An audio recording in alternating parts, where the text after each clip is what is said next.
जी जीवन से जुड़े कुछ जाने अनजाने और अनसुने पहलुओं को जानने की कोशिश करेंगे। इरफान पठान का जन्म 27 अक्टूबर 1984 को गुजरात के बड़ोदरा में हुआ था। उनका परिवार बड़ोदरा की एक मस्जिद के पीछे एक छोटे से घर में रहता था। उनके पिताजी महमूद खान मस्जिद में मुअज्जिन का काम किया करते थे। इरफान अपने पिता और भाई यूसुफ के साथ मिलकर मस्जिद की साफ सफाई में भी मदद किया करते थे। इरफान के परिवार की आर्थिक स्थिति बहुत ही साधारण हुआ करती थी।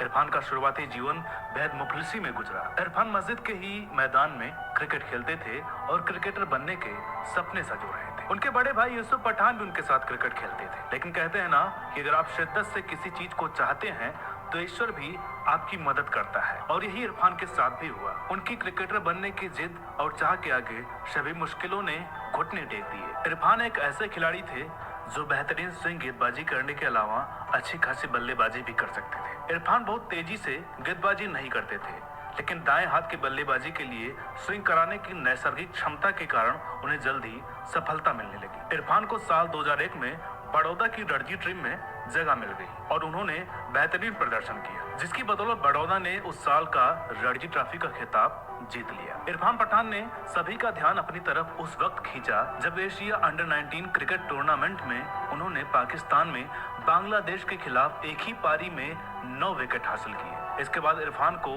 उसी साल ऑस्ट्रेलिया में जा रही भारतीय टीम में जगह मिल गई। दिसंबर 2003 में पठान ने 19 साल की उम्र में अपना पहला टेस्ट मैच ऑस्ट्रेलिया के खिलाफ एडिलेड ओवल में खेला। इस मैच में इन्हें बाएं हाथ के गेंदबाज जहीर खान के चोटिल होने के कारण खेलने का मौका मिला था। इस मैच में इरफान ने 150 रन दिए और मैथ्यू हेडन का विकेट लिया था। इस मैच में इरफान का प्रदर्शन भले ही बहुत प्रभावशाली न रहा हो, लेकिन कप्तान सौरव गांगुली ने उनके अंदर छुपी हुई अद्भुत स्विंग क्षमता को पहचान लिया था। इसीलिए उन्होंने इरफान को ऑस्ट्रेलिया और जिम्बाब्वे के साथ खेली जा रही त्रिकोणीय श्रृंखला में फिर से मौका दिया और इरफान ने कमाल का प्रदर्शन करते हुए 31 की औसत से 16 विकेट चटकाए। उस श्रृंखला में इरफान पठान ही सबसे ज्यादा विकेट लेने वाले गेंदबाज थे। ऑस्ट्रेलिया के खिलाफ इन्होंने 2 बार 3 विकेट लेने का कारनामा भी कर दिखाया था। इसके बाद साल 2004 में भारतीय टीम ने बहुत लंबे अरसे के बाद पाकिस्तान का दौरा किया। इस दौरे पर इन्होंने काफी आक्रामक तेज गेंदबाजी की। इसमें इन्होंने 12 विकेट लिए थे और भारत के सभी गेंदबाजों की तुलना में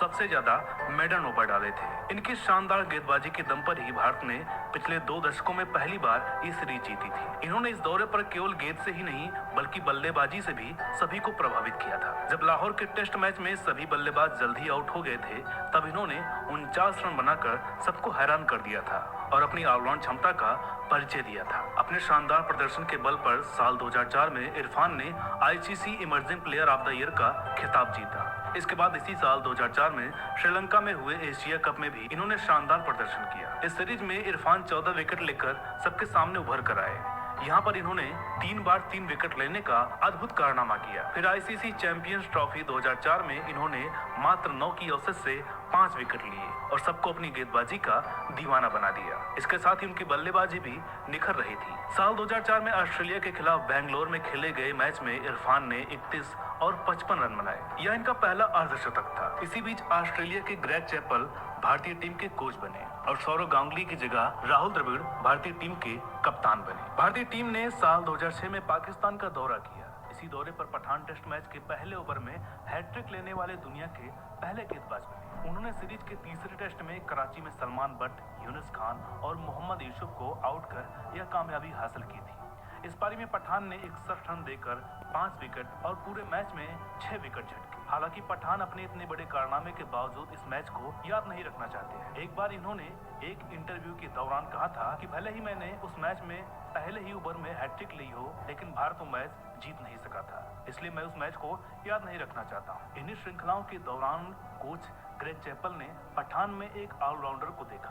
चैपल पठान की बल्लेबाजी पर ज्यादा मेहनत करने लगे, जिसके कारण पठान ने 19.64 की औसत से टेस्ट मैच में 275 रन बनाए थे। अब लोगों को इरफान में अगले कपिल देव की झलक दिखने लगी थी और इरफान भी एक जबरदस्त ऑलराउंडर बनना चाहते थे। लेकिन शायद इरफान की यही चाहत उनके क्रिकेट करियर की सबसे बड़ी भूल साबित हुई। अब इरफान को बल्लेबाजी में भी प्रमोट किया जाने लगा। इरफान उस दौरान गेंदबाजी से ज्यादा बल्लेबाजी पर ध्यान देने लगे। जिस गेंदबाजी के दम पर वह टीम में शामिल हुए थे, जिस स्विंग गेंदबाजी के कारण उन्हें स्विंग का सुल्तान कहा जाता था, वह भी उसकी गेंदबाजी से नदारद होने लगी थी और उसकी गेंदबाजी की धार अब कम होने लगी थी। इस बावजूद साल 2007 में खेले गए पहले टी20 में भारत की जीत में इनकी अहम भूमिका थी। वो इस टूर्नामेंट के फाइनल में मैन ऑफ द मैच भी बने। पठान ने इस टूर्नामेंट के 6 मैचों में 7 विकेट और फाइनल में 16 रन देकर 3 विकेट लिए। इरफान ने साल 2008 में मात्र 24 की उम्र में टीम इंडिया के लिए आखिरी टेस्ट खेला। इसके बाद वो दोबारा टेस्ट टीम का हिस्सा नहीं बन सके। हालांकि वनडे और टी20 मैचों में वो भारतीय टीम के लिए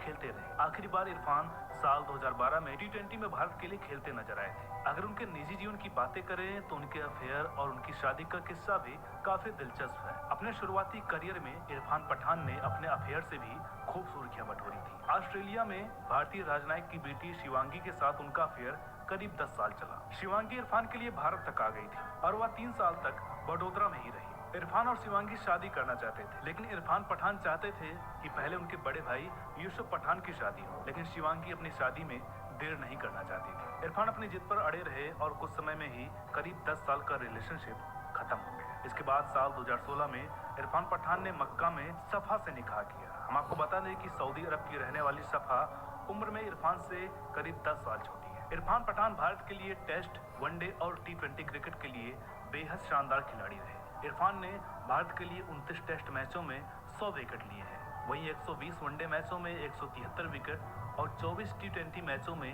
28 विकेट लिए हैं। स्विंग गेंदबाजी के माहिर इरफान ने बल्लेबाजी में भी अहम योगदान दिया। इरफान पठान के नाम टेस्ट क्रिकेट में 1105 रन दर्ज है, जिसमें 1 अर्धशतक व 6 अर्धशतक शामिल है, जबकि वनडे में इन्होंने 5 अर्धशतकों की मदद से 1544 रन बनाए। संन्यास लेते ही इरफान पठान अपने करियर को लेकर संतुष्ट नहीं दिखे और उन्होंने कहा कि मैं चाहता था कि मैं और मैच खेलूं और अपने विकेटों की संख्या 500-600 तक पहुंचाऊं और रन बनाऊं, लेकिन ऐसा नहीं हो पाया। इरफान ने आगे कहा कि मात्र 27 वर्षीय इरफान पठान का अपने करियर के चरम पर अधिक अवसर नहीं मिले। जो भी कारण रहे हों, लेकिन ऐसा नहीं हुआ। कोई शिकायत नहीं है, लेकिन जब मैं पीछे मुड़कर देखता हूं तो खेद होता है। पठान ने कहा कि 2016 में पहली बार उन्हें लगा कि अब वह फिर से कभी भारत की तरफ से नहीं खेल पाएंगे। फिर भी